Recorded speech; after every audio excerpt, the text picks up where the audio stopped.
My name is Farah Ahmadi, and I want to share with you a part of my life that changed everything I believed. Have you ever felt true fear? I experienced it firsthand, within the cold, dark walls of Evin Prison in Iran, a place where fear isn't just a sensation, it's a constant, almost palpable presence. It was there that I discovered that, even in the darkest places, the power of God can shine and transform lives. It all began on a hot August night in 2021, in Narmak, a bustling neighborhood in eastern Tehran. The city's dry air carried the distant rumble of cars, but I was completely oblivious, cell phone in hand, unaware that those moments would mark the beginning of an immense ordeal. In Iran, faith is dangerous territory. Being a Christian isn't just a challenge, it's a crime that can cost you your life. My prison cell was tiny, a space barely 6 feet by 10, a place where hope seemed impossible, but it was there, in that hell, that I found true peace. I know there are many stories that are never told because the voices that carry them are forever silenced. Mine is one of them, a story I carry with me, so that I never forget that God can act even in the most difficult moments. My family lived a stable and respected life in our community. My father, Chabad Ahmadi, was a dedicated engineer for the Ministry of Energy for 20 years, and my mother, Pari, was a teacher, someone who dedicated her life to teaching traditional values to children. I grew up in a home where religion dominated everything: 5 daily prayers, the Quran always in sight, and the Ayatollah's regime as the highest authority. All of this was part of my world, but inside me, something didn't fit. When I was 15, during a religious Ashura ceremony, I saw people hurting themselves in a display of pain and devotion. I saw men cutting themselves until they bled, and I silently wondered, is this really what God wants? Would a God who truly loves accept this? These doubts began as a small seed in my heart, waiting for the right moment to grow. At university, where I studied Persian literature, I began to find answers in unexpected places. In the mystical verses of poets like Japheth and Rumi, I sensed the presence of something different, a spirituality that spoke of love, freedom, and intimacy with God. One poem by Rumi in particular stuck with me. I am so close to you that you cannot see me. Come closer, closer, closer. Who could this be, so close? It was my friend Soraya who introduced me to Jesus in a way I'd never heard before. Not just as a distant prophet, but as the living Savior, someone who knows each of us by name and offers love without fear or condition. We met in a comparative literature class, and between conversations and coffees, she discreetly gave me a flashcard with messages that changed my life. It was there that I began to understand that the God I sought was not the one I'd been taught, but a God of love, who wanted a real relationship with me. That night, with the doors locked and the curtains drawn against the outside world, I plugged the flash drive into my laptop. Inside was a Bible in Persian and some recorded sermons. That's when the words of John 8:32 leaped out at me. And you will know the truth, and the truth will set you free. Something inside me broke in that instant. Tears I'd held back for years began to flow freely. I spent hours reading, absorbing those forbidden words, which paradoxically made me feel more at peace and at home than anything I'd ever known. The Gospel of John captivated me completely. Every sentence seemed written especially for me, as if those ancient words had crossed centuries just to speak directly to my 21st century Iranian heart. When I read about Jesus talking to the Samaritan woman at the well, offering her living water, I felt a deep thirst within my soul, a thirst nothing in this world could quench. The night of my conversion is etched in me with the intensity of an unquenchable fire. It was April 12, 2020, almost midnight. I was reading John chapter 15, where Jesus describes himself as the true vine. Suddenly, I felt a presence in my room, not something that frightened me, but a peace so profound it seemed to envelop my entire being, a love so great it took my breath away. Without thinking, I knelt beside the bed, something I had never done before, not even in the prayers of my old faith, and whispered, Jesus, if you are real, if you are truly who these words say you are, I give my life to you, even if it costs me everything. The tears fell uncontrollably as a sense of renewal washed over me, as if a gentle rain were washing away all the dust that had covered my soul. The next day, I told Soraya everything. Her eyes shone with a joy that seemed contagious. She hugged me in the middle of the university cafeteria, unafraid of anyone who might be listening, and said, "Now you are my sister twice over, by the blood of Adam and by the blood of Christ." In the weeks that followed, my thirst for learning grew insatiable. I read the digital Bible hidden in the university archives, often until dawn. Soraya carefully introduced me to other brothers and sisters in the faith, always taking precautions. I met Miriam in a park, a discreet and cautious encounter. Only after she was sure we weren't being observed did she speak of a secret gathering, a sort of house church. My first experience there was frightening, but also wonderful. The meeting took place at an apartment in Ekatan, a huge housing complex where it's easy to get lost among thousands of identical units. I followed strict instructions: arrive at 7:30 p.m., carry a book of Persian poetry to appear ordinary, take the elevator to the 6th floor, get off on the 5th, and climb the stairs to the apartment. The place belonged to Esther, a Christian woman who had been there since before the Islamic Revolution. Her husband was executed in 1983 because he refused to renounce his faith. Despite so much pain, her face radiated a serenity that left me speechless. That night, I also met Burr, the group's leader, a man in his early 40s with strong hands and a gentle manner that conveyed security. The scars on Barus's wrists told stories of suffering, marked by the 3 years he spent in Evin Prison. But when I looked into his eyes, I saw something no pain could erase, a profound peace that seemed to defy all logic. It was as if, in that moment, he were seeing straight into my soul. With a simple smile, he shook my hand and said, "Welcome to the family." My hands in his, I felt a connection I'd never experienced before. The worship in that group was unlike anything I'd ever experienced. There were no pompous rituals or memorized recitations, but a genuine, disarming intimacy. We began with soft, whispered songs, accompanied by a guitar played so delicately it could barely be heard beyond the small room. The melodies were adapted versions of classic Persian poems, transformed to speak about Christ, a perfect blend of our culture with the new faith we were discovering. Then came the teaching, and Barus shared the parable of the hidden treasure. Every word seemed to speak directly to our reality of secret and persecuted faith. He explained that following Christ in Iran is not an easy choice. It means carrying a cross every day. To the world, it seems like we've lost everything, but to us, that treasure was worth every sacrifice. The moment of communion was what struck me most. There were no golden chalices or ceremonial bread, just a simple glass of pomegranate juice and pieces of lavash, the Iranian flatbread, passed from hand to hand.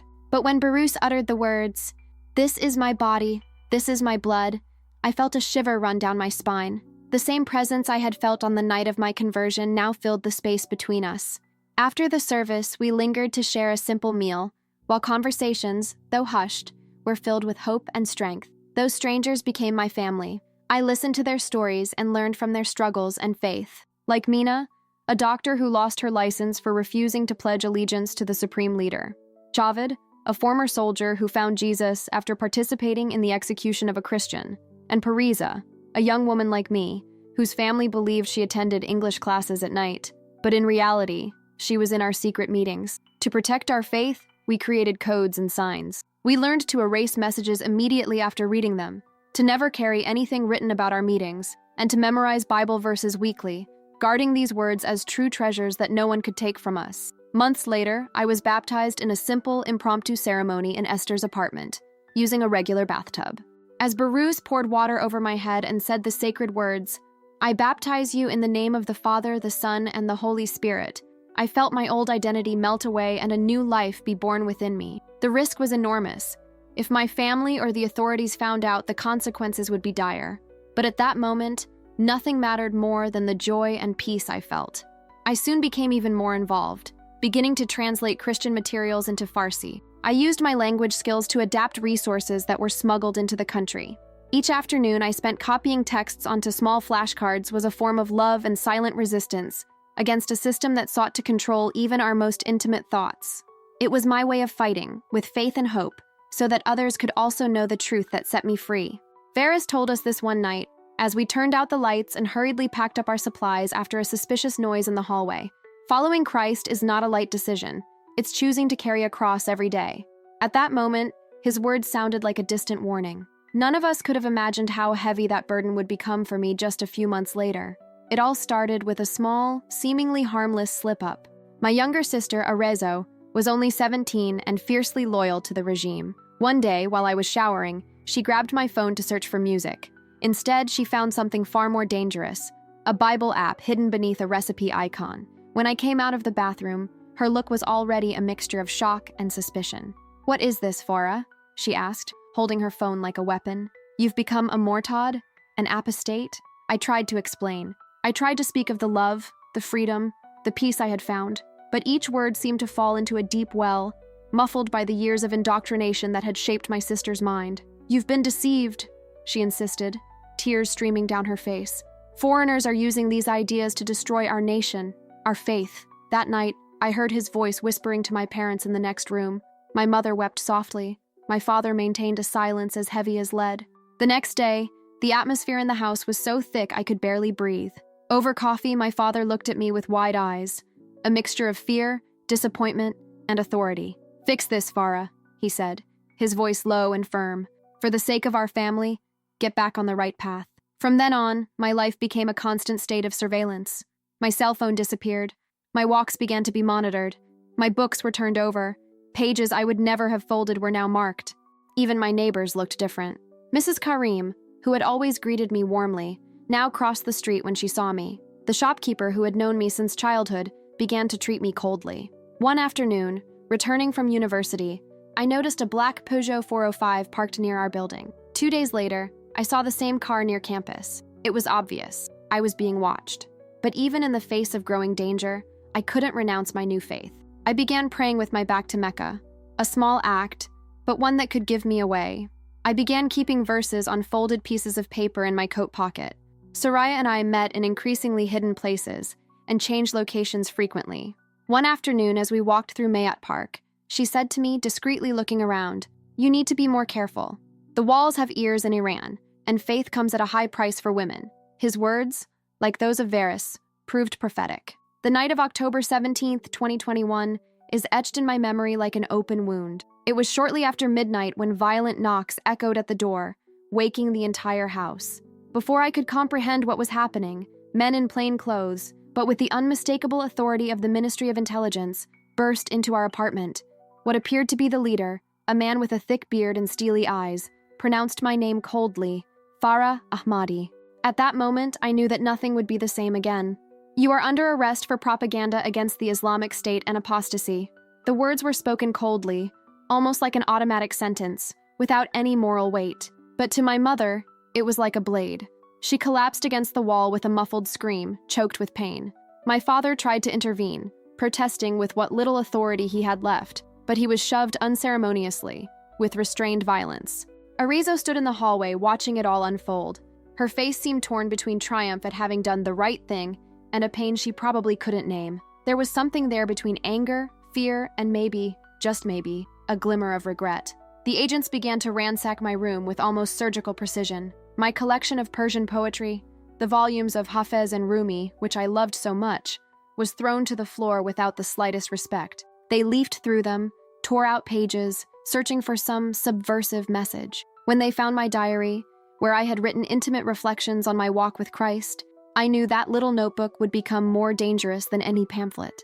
"Your own sister contacted us," one of them murmured as he bound my hands behind my back with handcuffs that were too tight. The blood stopped flowing, and my fingers began to tingle. "You should be grateful to have such a patriotic family." They only allowed me to take a small bottle of water, and then I was dragged out of the apartment like a criminal. The neighbors' doors opened silently. I saw familiar faces watching me, some with shock, some with indifference, and some, like Mrs. Karimi, with a cruel mix of relief and pity. Inside the black SUV, the streets of Tehran blurred.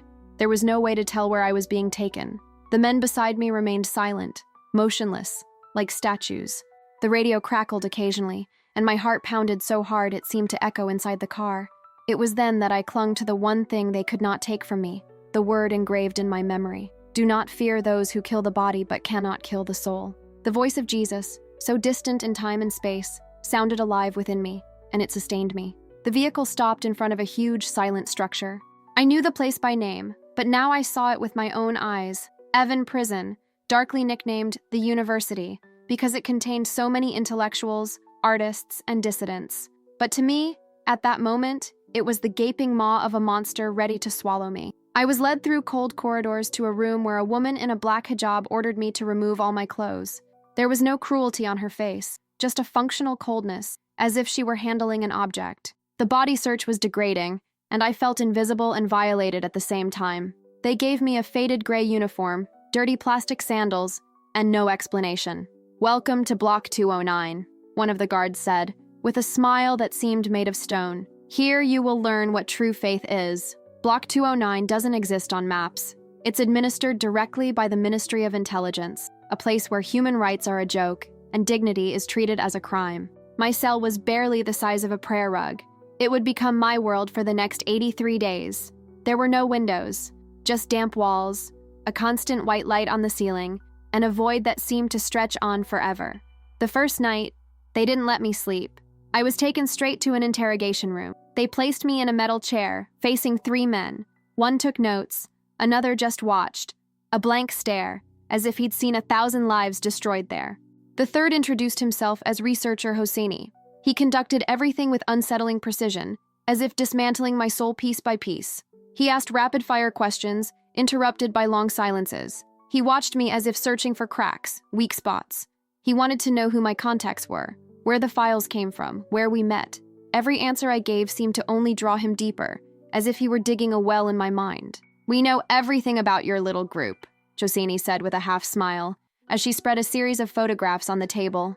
My stomach churned. I recognized each face: Soraya smiling at one of our meetings, Baruch with the Bible discreetly tucked under his arm, Miriam with her veil slightly shifted, revealing her tired but luminous eyes. It was like watching an entire world crumble before me, our secret world, exposed, violated, disfigured. "The question is not whether you are guilty," he continued, "but how much you are willing to suffer before giving us what we need."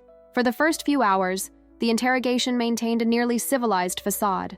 Direct questions, meticulous notes, long silences calculated to break down my resistance. They sought names, roots, connections. They tried to turn our small house church into a foreign espionage cell. When my silence persisted, the mask slipped. Evin showed his true colors.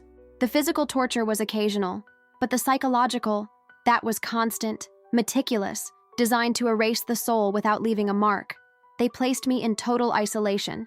No human sound, no sense of time. The white light was on constantly, completely disrupting my internal clock. The silence was punctuated only by recordings of screams, some so high-pitched they seemed to come from hell itself, or the deafening call to prayer, followed by the Ayatollah's sermons, repeated until they became white noise in my mind. The interrogations always took place around 3 a.m., what they called the hour of the broken soul. They kept me standing for hours, unable to touch the wall. When my legs gave out, they threw buckets of ice-cold water over me. All of this was accompanied by piercing whispers in my ear. "Your Jesus can't help you here," Hosseini said, so close that his hot breath made my skin crawl. "The Imam is the only authority. You rejected the light and chose darkness." But the worst was the attack on my mind. They showed videos of supposedly repentant Christians, claiming they had been used as puppets by Western powers. They played audio recordings of phone calls, my mother crying, begging me to come home. I received letters claiming to be from Soraya, saying she had renounced her faith, that it had all been a mistake, and that I should do the same. "Your friends left you behind," Hosseini insisted.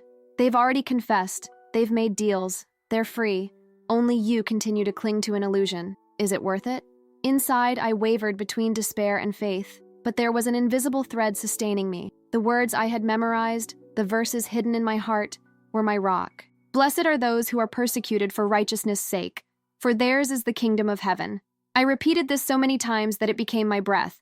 It was all I had, but it was enough. From time to time, the prison doctors would come and examine me, not out of compassion, but to make sure I didn't break too soon. They checked my pulse, my reflexes, and gave me pills that clouded my reasoning. The pain in my joints, caused by hours of handcuffing and standing, never subsided. A doctor, while bandaging my injured wrists, said in an almost casual tone, "You're young. Your body can handle more than you think.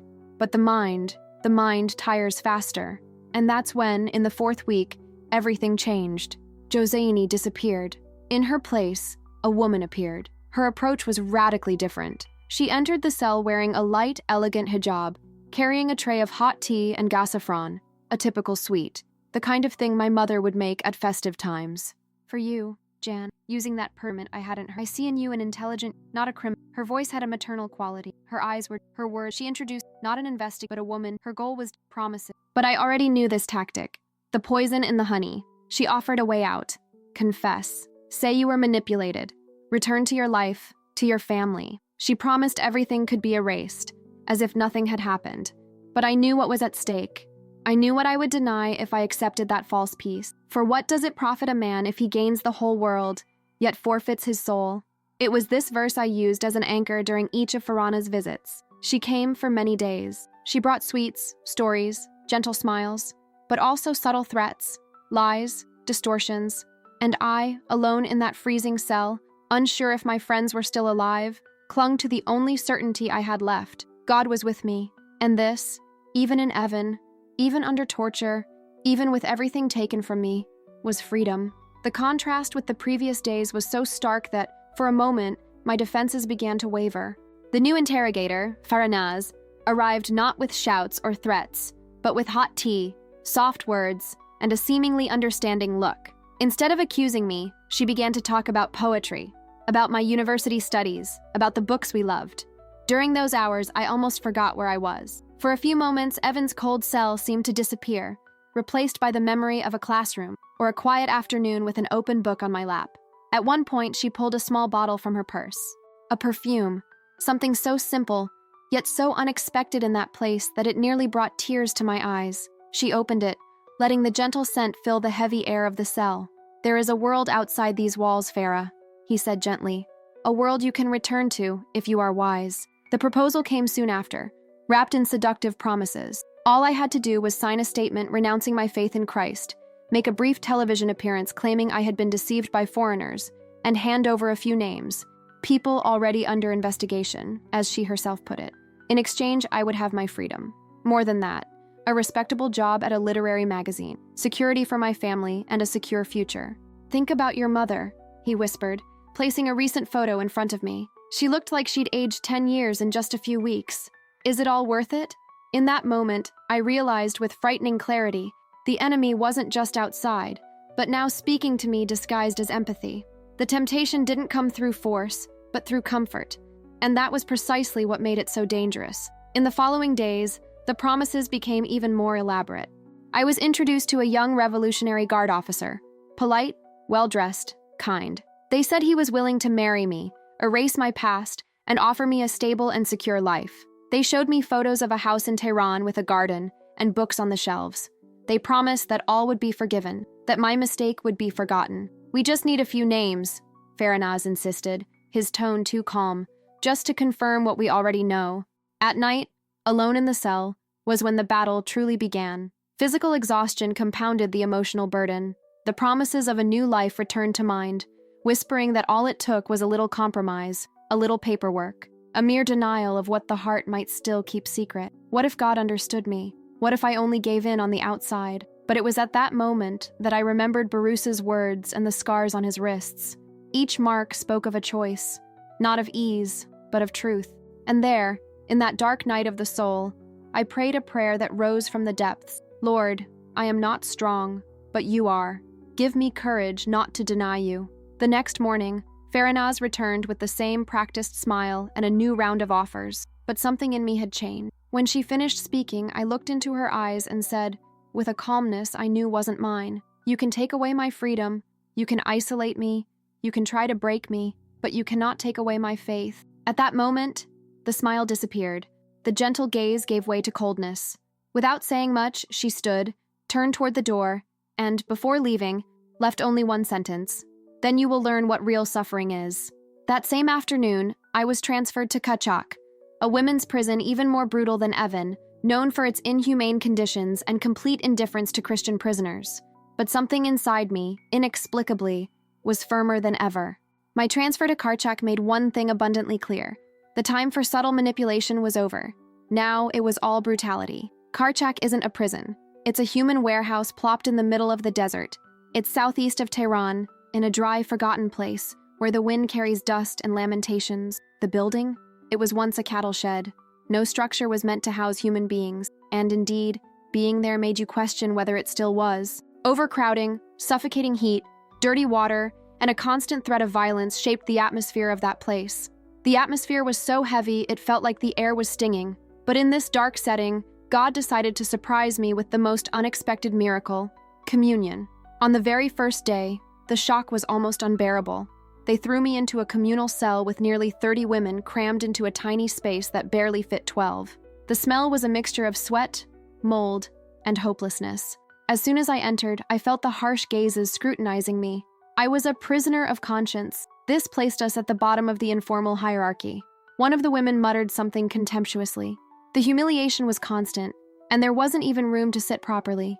That night, huddled in a corner with a thin blanket covering only part of my body, I cried softly, trying to swallow my fear. Then I felt a hand rest gently on my shoulder. I looked up and saw a face full of wrinkles, but with incredibly tender eyes. "The first few days are the worst," she said softly. "First in Armenian, then in Farsi. I'm Bartu. You're not alone here." The next day, during the short time we had in the courtyard under the blazing sun, Bartu approached us again. As we swept the dry earth, she began to murmur softly, "I know your works. Behold, I have set before you an open door, which no one can shut." My eyes widened. It was Revelation 3:8. She continued, almost as if reciting poetry. "You have little strength, yet you have kept my word and have not denied my name." My heart was pounding so hard it seemed to echo. Bartu gave a brief nod and whispered, "Comb your hair 3 times before bed. It's good for maintaining its shine." At the time, I didn't understand. But that night, something caught my attention. Several women were actually brushing their hair, exactly 3 times, with slow, synchronized movements. Then, one by one, they left the cell and headed for the communal bathroom. I followed them carefully. In the darkest corner of the smelly bathroom, hidden from the half-asleep guard, 6 women were gathered in a circle. Their faces were tired, but their eyes shone with something I could only call living faith. One of them, who introduced herself as Soraya, gave me a welcoming smile. "We don't have Bibles here," she said, "but each of us carries passages from it in our memories. Together, we are a living Bible." From that night on, this small community became my livelihood. We saw each other whenever possible, at the most unlikely times. During our hard labor in the sewing workshop, we exchanged verses hidden in embroidery patterns. Sometimes, a simple piece of cloth would become spiritual nourishment. Nibart was the kind of person who seemed to have stepped out of the pages of the Bible, not because she was perfect, but because she carried living faith in her veins. She was an elderly Armenian, soft-spoken, and with eyes full of stories. She had grown up Christian and knew the scriptures like someone who knows their way home. Entire chapters flowed from her memory as if engraved in her heart. She was arrested for a simple crime, refusing to deny her ancestral faith when the regime decided to tighten its grip on religious minorities. Miriam, on the other hand, had a similar story to mine. A former Muslim, she had been sentenced to 7 years in Karchak simply for having undergone baptism. During the initial interrogations, she was beaten so brutally that her legs were permanently damaged. "And yet," she said with a serene smile, "every painful step is just another reminder that I walk with Christ." The youngest among us was Layla. She and her entire family were taken after discovering the house church they led. I never knew if her parents or siblings were still alive. Despite this, she was the one who always began quiet chants, memorized verses that came out as whispers mixed with the sound of old plumbing or the creaking of gates. Even behind bars, we created a way of being church. We developed an elaborate system for memorizing and sharing the word. We used scraps of our uniforms as makeshift prayer beads. Marks on the bathroom walls, which looked like random scratches, were actually coded verses. Even the smallest gestures, like touching our ears or scratching our necks, became a secret language for us to communicate silently. Soraya, one of the strongest women I met there, once said to me as we washed stained clothes, "This is the purest church I've ever seen. No temples, no stages, no reputations to maintain. Just us, together, sustained by a faith that not even the walls of Karchak can contain." After more than 400 days in that place, I was abruptly summoned for trial. I was informed that I would be taken to the Tehran Revolutionary Court, known among prisoners as the Theater of Convictions. There, sentences are already written before the first word is even spoken. My public defender was prosecutor Mahmoud Bagheri, a man who seemed more bored than interested. We had a single meeting, which lasted less than 10 minutes. He leafed through my file as if analyzing a common report. Without looking up, he simply murmured, "Cooperate, confess, maybe clemency will appear." The charges? War against God for singing Christian hymns, corruption in the land for refusing to recite Islamic verses in prison, attack on national security for attending a house church. I tried to argue, but I've never touched a gun. How can I be at war with God by worshiping him? It was the first time he looked at me. There was weariness in his eyes, maybe even a hint of pity. "This has nothing to do with logic, Farah. Here, the only virtue that matters is obedience. And your faith is not welcome." On the day of the trial, I was led handcuffed to the dreaded courtroom 15. The judge was Moghazeli himself, nicknamed by the inmates as the Judge of Death. His expression was cold, his gaze impassive. Nothing about him conveyed justice. No witnesses were called. The evidence consisted of painfully extracted confessions, photos taken by undercover informants, and a digital Bible hidden in my computer. When I was finally given the floor, I took a deep breath. And it was at that moment that I felt something shift, as if a peaceful silence had taken over my chest. I was trembling on the outside, but inside, there was a calm that didn't come from me. The words that came out of my mouth in that courtroom weren't just mine. They flowed with a clarity and firmness I could never have achieved alone. It was as if, in that moment, God was speaking through me. I took a deep breath and began. I respect the laws of Iran. I love my country. But my faith is not a crime. I did not conspire against the state. I did not promote violence. I did not harm anyone. I simply found a love and peace that are beyond human understanding. And that should not be grounds for punishment. Judge Moghazeli interrupted me, his voice cutting through the air like a blade. Do you deny abandoning Islam? Do you deny participating in illegal Christian gatherings? I felt my heart pound in my chest. I swallowed hard and replied, I cannot deny the sincere search for God. I cannot accept that this is a criminal act. Then he asked the question that would decide my fate. With calculated coldness, he looked into my eyes and said, Do you prefer Christ or your life? The entire courtroom fell into absolute silence. In that moment, flashes of my life flashed through my mind. My mother in the yard, my father at the table, the gardens of Tehran, the smell of fresh bread in the mornings, all the little things I might lose forever. But for the first time since my arrest, there was no doubt in my heart. If I have to choose, I replied, my voice clear, unwavering, I choose Christ. The sound of the gavel hitting echoed like a final sentence. Guilty as charged. 10 years in prison, the first 2 in solitary confinement. As the guards led me from the room, I heard the judge mutter to himself, Consider yourself lucky. 10 years ago, the sentence would have been hanging. The months that followed were a descent into the kind of darkness few know. Isolation completes the work that physical torture begins. No voices, no faces, no time, only silence and pain. But it was in this desert, in this place where hope seemed impossible, that I experienced the most profound experiences of God's presence. After 3 weeks in my isolation cell in Karchak, the shackles had left open wounds on my ankles. The pain was so intense I could barely sleep. One night, in despair, I muttered a simple prayer. Lord, if you are here in this darkness, if you hear me, please ease this pain. The next morning, I woke up surprised. The wounds that had been festering for days were dry and beginning to heal. When the guard came to inspect my cell, she looked at my ankles suspiciously. How did you get medicine? I have no remedy, I replied honestly. I only have faith. Her name was Fatima, a middle-aged woman who usually maintained a tough facade. But upon hearing my answer, she fell silent for a moment and then murmured something almost imperceptibly. Some call your resilience a miracle. Maybe it's just the bread they don't see. Her comment, at once critical and mysterious, took me by surprise. In that moment, I realized, even among my captors, hearts were waging their own internal battles. And it wasn't the last time Fatima would let slip enigmatic phrases that revealed cracks in the system. But God's manifestations weren't limited to physical healing. I began having dreams so vivid they seemed to blur the line between dream and reality. In one, I clearly saw a young woman entering Karchak, her face etched with fear and despair. In the dream, I was instructed to share John 14:27 with her. Peace I leave with you. My peace I give to you. I do not give to you as the world gives. Do not let your hearts be troubled, and do not let them be afraid. 3 days later, during my brief exercise period in the courtyard, I saw the same woman, the same face from the dream, the same lost look. With extreme caution, I managed to approach her during a rare moment of freedom in the courtyard. I whispered, barely moving my lips, Peace I leave with you. My peace I give to you. I do not give to you as the world gives. Do not let your hearts be troubled, and do not let them be afraid. Her eyes widened. For a moment, she stood still, as if time had stopped. It was only much later, when our paths crossed again, that she told me. She had been sent as an informant, tasked with infiltrating believers and reporting names and activities. But those words, spoken so quietly, had broken something inside her. Or perhaps they had awakened something that had always been there. Now, in secret, she too was following Christ. This kind of experience began to recur, dreams that felt more than dreams, as if they were messages from above. Sometimes I saw unfamiliar faces I would encounter days later. Other times I learned details about the lives of other prisoners, their pain, their fears, what they had lost.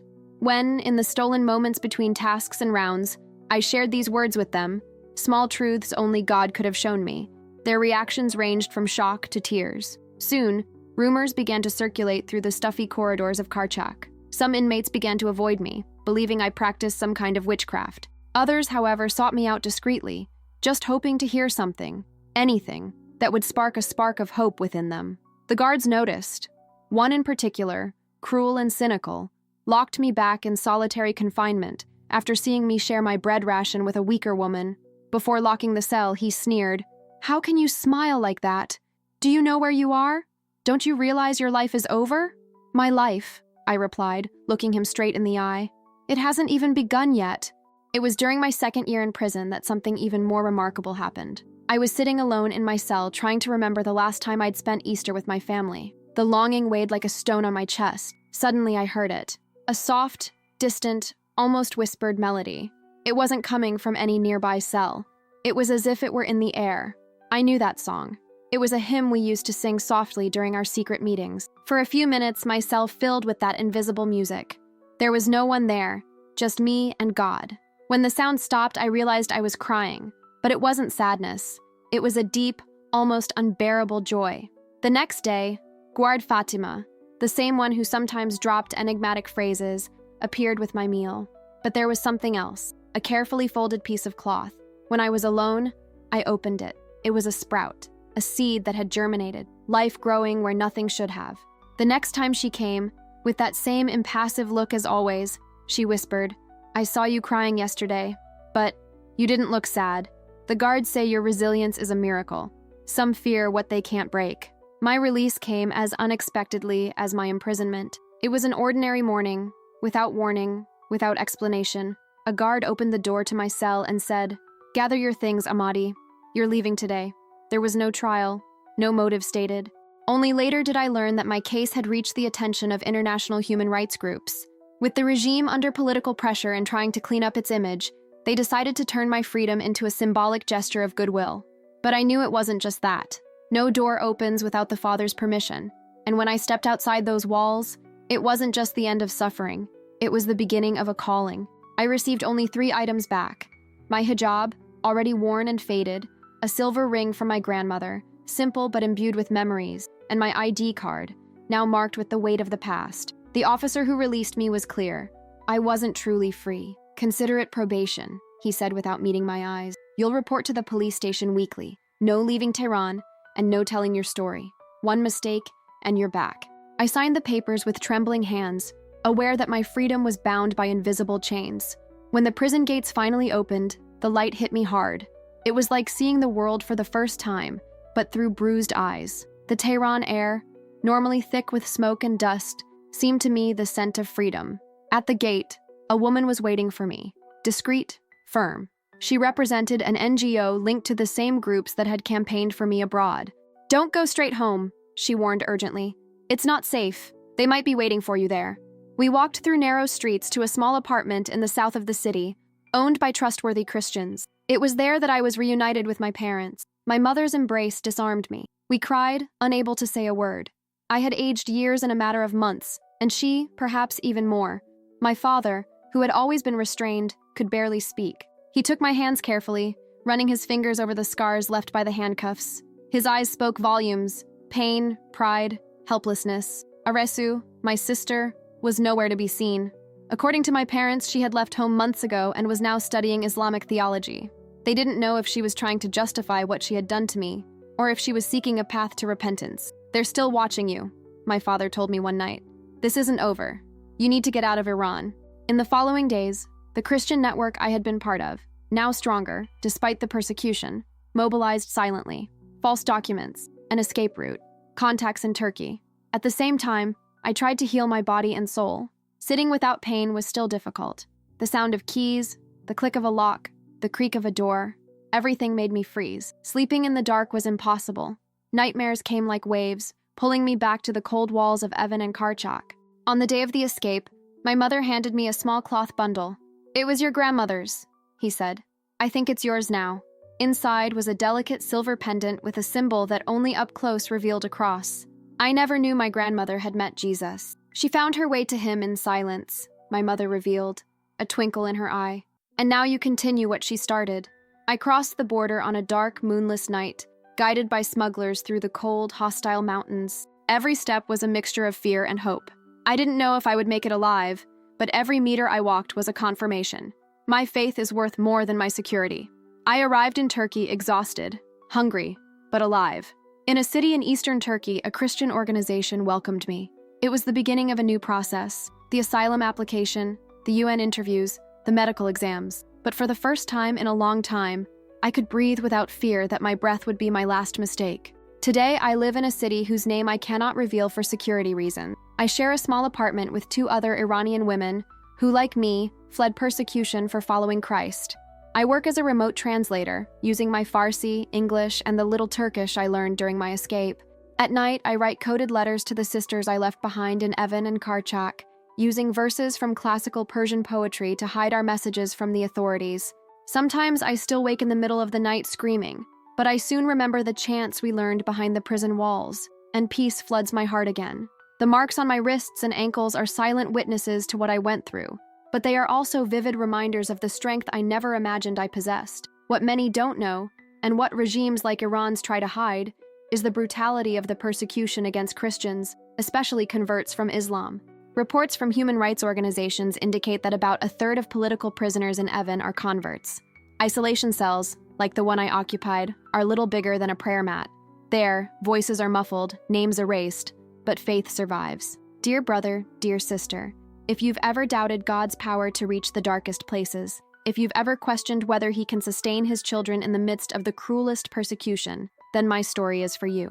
I'm here to tell you that there is no regime so oppressive, no prison so deep, no torture so severe that can separate us from the love of Christ. They took away my freedom, my family, my country, and the dreams I had, but they couldn't take from me the one I found in the darkness of Evin. In that place where natural light never entered, and the air was thick with fear and despair, I found a light that no darkness can extinguish.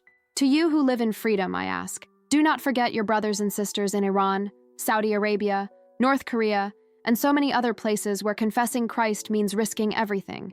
Your prayers are like ropes thrown to those drowning. Your support for organizations that serve the persecuted church is a breath of life for those who suffer in silence. And to you who are walking through a valley of shadows, I say, you are not alone. The same God who walked with me in the cells of Evin walks with you now. He may not free you from trials, but he will never abandon you in the midst of them.